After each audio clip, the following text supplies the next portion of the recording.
Welcome to ज्ञान के world. नमस्कार दोस्तों, इसरो से रिलेटेड एक बहुत ही मेजर डेवलपमेंट सामने आया है। आप इस खबर में देख सकते हैं कि इसरो के द्वारा 2 सिंगापुर के सैटेलाइट को स्पेस में डिप्लॉय किया गया है। तो आज की इस वीडियो में हम जानेंगे पीएसएलवी क्या है और इसको इसरो का वर्क हॉर्स रॉकेट क्यों कहा जाता है। साथ ही साथ पोएम के बारे में भी जानेंगे। तो आज का ये वीडियो एग्ज़ाम पर्सपेक्टिव से बहुत इंपॉर्टेंट होने वाला है, तो इसको अंत तक ज़रूर देखें। तो सबसे पहले अगर देखा जाए पीएसएलवी क्या है, तो पीएसएलवी जो है ये पोलर सैटेलाइट लॉन्च व्हीकल है और इसी के द्वारा जो है 22 अप्रैल 2023 को 2 सिंगापुर के सैटेलाइट को लॉन्च किया गया है। और ये पीएसएलवी के लिए भी खास है, क्योंकि ये इसका 57वां मिशन था।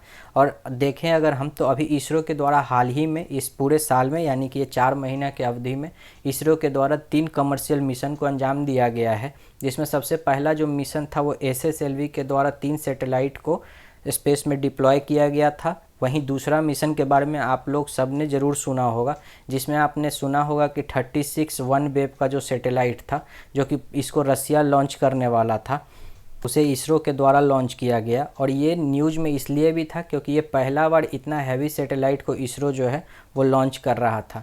तो और जो तीसरा आपका लॉन्च है कमर्शियल लॉन्च, वो ये तीसरा वाला था, जो कि अभी हाल ही में सैटरडे को लॉन्च किया गया।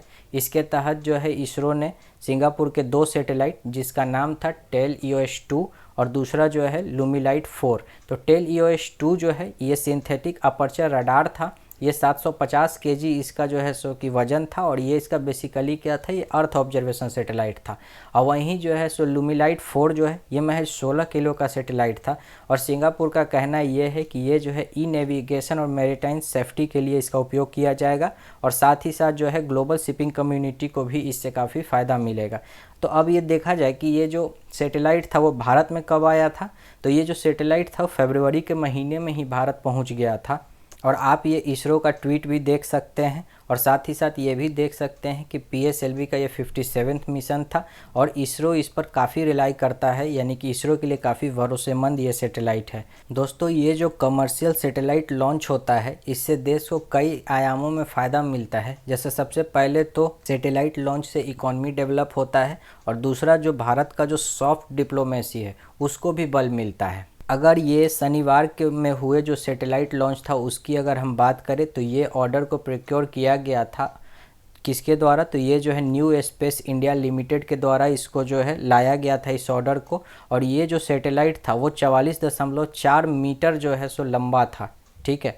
और इसको लॉन्च कहाँ से किया गया, तो इसको लॉन्च जो है आंध्र प्रदेश में जो अपना सतीश धवन स्पेस सेंटर है श्रीहरिकोटा में, वहाँ से इसको लॉन्च किया गया है। और अगर हम बात करें तो आपने यहाँ देखा कि न्यू स्पेस इंडिया लिमिटेड ये एक जो है सो कमर्शियल आर्म है, यानी कि ये ऑर्डर इसरो के लिए लाने का काम करता है। ठीक यही काम पहले एंट्रिक्स कॉरपोरेशन लिमिटेड के द्वारा किया जाता था। हाँ, ये शुरुआत में एक प्राइवेट कंपनी हुआ करता था, जिसको बाद में सितंबर 1992 में गवर्नमेंट के द्वारा प्रोक्योर कर लिया गया था। और ये जो है सो कि इसरो के लिए मार्केटिंग आर्म के रूप में काम करता था। लेकिन आपने इसरो और देवास मल्टीमीडिया का केस जरूर सुना होगा, जो कि इसरो के साख पे एक दाग के बराबर था। और उसी के केस के बाद जो है एंट्रिक्स कॉरपोरेशन लिमिटेड को बहुत कम इसका उपयोग कर दिया गया। उसके बाद अगर देखा जाए कि पीएसएलवी को वर्क हॉर्स रॉकेट क्यों कहा जाता है, तो पीएसएलवी को वर्क हॉर्स रॉकेट इसलिए कहा जाता है क्योंकि इसने जो है कंस्टेंटली एकदम अपने रिलायबिलिटी को प्रूव किया है। ये कई बार जो है स्लो अर्थ ऑर्बिट में कई सैटेलाइट को पहुंचाया है। आपने देखा ही इस बार कि इसने जो है सो कि अभी 57वां मिशन को अंजाम दिया है और इसका जो फेल होने का जो रेशियो है वो भी काफ़ी कम है। तो ये एक किस्म का टाइटल है जो इसरो के द्वारा ये पीएसएलवी को दिया गया है और ये इसरो इसको मोस्ट रिलायबल व्हीकल के रूप में इसका उपयोग करता है। अगर देखा जाए तो ये 1993 से अब तक ये केवल 3 बार फुल्ली या फिर पार्शियल जो है सो फेलियर का इसने सामना किया है। उसके बाद 2008 का चंद्रयान 1 मिशन और जो है 2013 का मॉम मिशन, यानी कि मार्स ऑर्बिटल मिशन जो था, उसको भी जो है इसी के द्वारा लॉन्च किया गया था। और अगर PSLV के स्ट्रक्चर को देखा जाए तो ये 4 फेज में बना हुआ होता है, ठीक है। और अभी हम इसमें बात करेंगे पोएम की। अभी पोएम आपने देखा होगा, तो पोएम की अगर हम बात करें तो पोएम जो होता है PSLV ऑर्बिटल एक्सपेरिमेंटल मॉड्यूल है।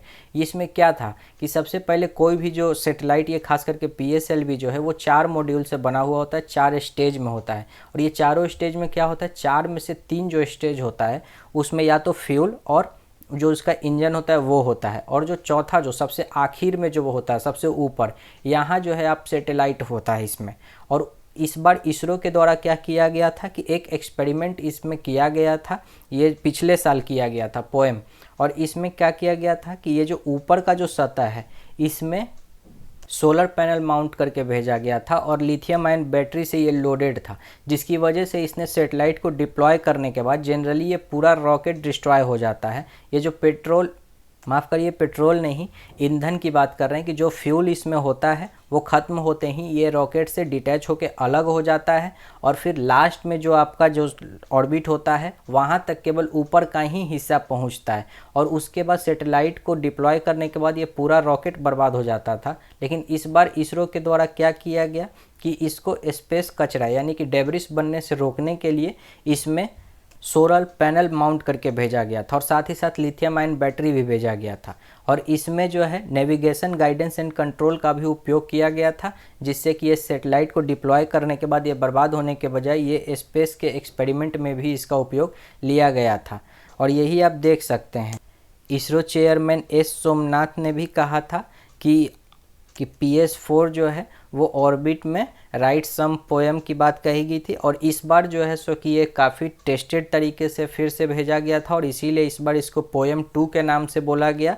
और इस बार कहा गया है कि पोएम इज बीइंग रिटन, इसको एक सिंबलाइज फॉर्म में यूज किया गया है। दरअसल ये पोएम क्या है, तो पोएम बस इतना ही है कि जो PS4 जो पहले डिस्ट्रॉय हो जाता था उसको अब यूज किया जा रहा है, उसको अब navigation, guidance and control system के तहत उसको जो है एक्सपेरिमेंट के लिए जो है उसको यूज किया जा रहा है।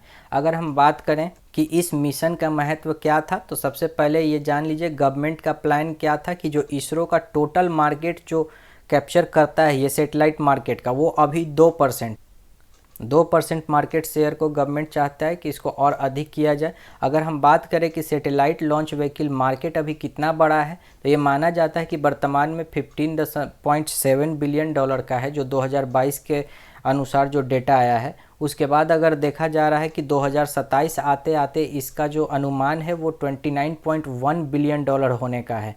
और यही कारण है कि इसरो भी चाहता है कि इस मार्केट में हम लीडिंग फैक्टर लेके आएँ और इससे देश के तरक्की में भी काफ़ी योगदान मिलेगा। उसके बाद अगर देखा जाए कि अभी वर्तमान में भारत के पास यानी इसरो के पास कितना लॉन्च व्हीकल है, तो अभी 4 जो है फंक्शनल है, जिसको सबसे पहले PSLV यानी कि पोलर सैटेलाइट लॉन्च व्हीकल कहते हैं। दूसरा जो है सो कि जियो सिंक्रोनस लॉन्च व्हीकल है। तीसरा जियो सिंक्रोनस लॉन्च व्हीकल मार्क 3 है। और उसके बाद जो है सो कि स्मॉल सैटेलाइट लॉन्च व्हीकल, ये हाल ही में इसको जो है सो प्रोक्योर किया गया है।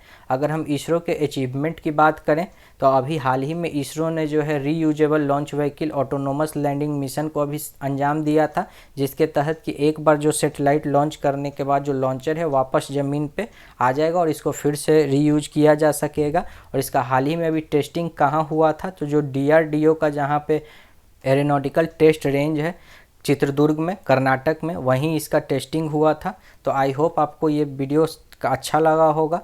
तो अगर आपको अच्छा लगा तो please like and share and subscribe ज़रूर कीजिएगा। धन्यवाद।